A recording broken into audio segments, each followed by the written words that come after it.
இன்றைக்கி நம்ம சாய் கிச்சனில் வெயிலுக்கு ஏற்ற மாதிரி நல்லா சில்லுன்னு ஆரஞ்சு ஐஸ்கிரீம் தான் செய்ய போகிறோம்.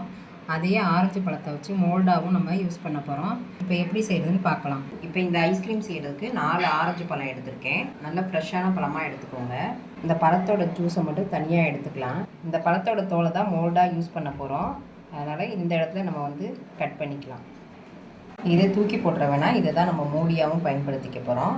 இப்போ ஒரு ஃபோக் ஸ்பூன் வச்சு இந்த மாதிரி குத்தி விட்ருங்க. ஜூஸ் எல்லாம் தனியாக வரும். ஜூஸ் எல்லாம் இந்த மாதிரி கலெக்ட் பண்ணி வச்சுக்கலாம்.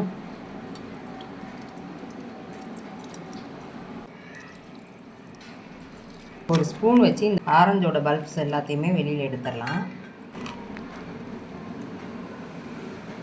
இதை தனியாக எடுத்து வச்சுக்கலாம். இந்த மாதிரி எல்லாமே சுத்தமாக வெளியில் எடுத்துடலாம். இதை தான் நம்ம மோல்டாக வச்சுக்க போகிறோம். இதே மாதிரி எல்லா பழத்தையுமே எடுத்து வச்சுக்கலாம். இப்போ இந்த மேல் பகுதியில் உள்ளது இது மாதிரி எடுத்து வச்சிடலாம். மேல் பகுதியும் இந்த மாதிரி க்ளீனாக எடுத்து வச்சுக்கோங்க.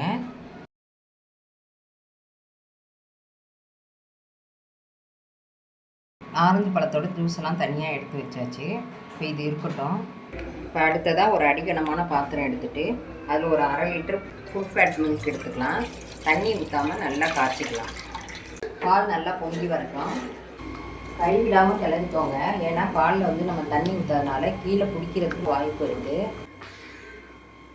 இப்போ பால் நல்லா சுண்டி வந்தது. இது கூடயே ஒரு 1/4 கப் அளவுக்கு ஃப்ரெஷ் க்ரீம் சேர்த்துக்கலாம். 2 ஸ்பூன் கார்ன்ஃப்ளவர் மாவில் கொஞ்சமாக தண்ணி ஊற்றி அதையும் நல்லா மிக்ஸ் பண்ணி இது கூட சேர்த்துட்டிங்கன்னா அதுவும் நல்லா தான் இருக்கும்.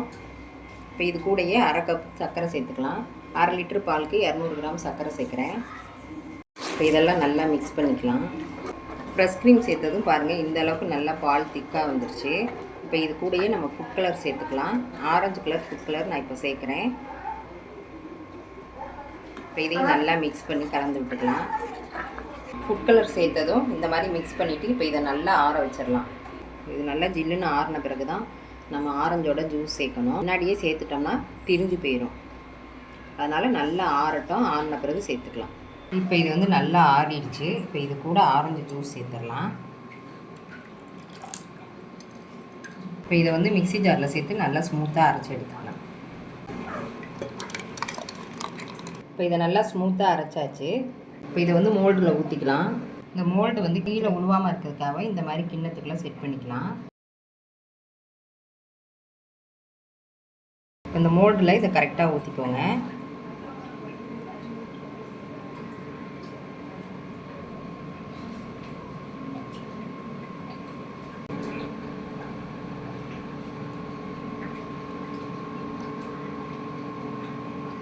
இது மேலேயே நமக்கு பிடிச்சமான நட்ஸும் சேர்த்துக்கலாம். நான் இதுக்கு பாதாம் பருப்பு தான் சேர்த்துருக்கேன். ஒன்றும் பாதியாக உடச்சி இது கூட சேர்த்துடலாம். ஆரஞ்சோட மேல் பகுதி வச்சு இந்த மாதிரி க்ளோஸ் பண்ணிடலாம்.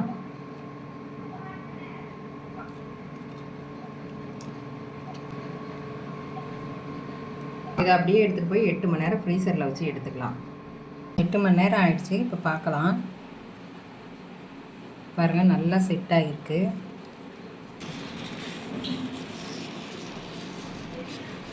சூப்பராக க்ரீமியாக ஆரஞ்சு ஐஸ்கிரீம் ரெடி ஆகிடுச்சு. இந்த ரெசிபியை நீங்களும் செஞ்சு பாருங்கள்.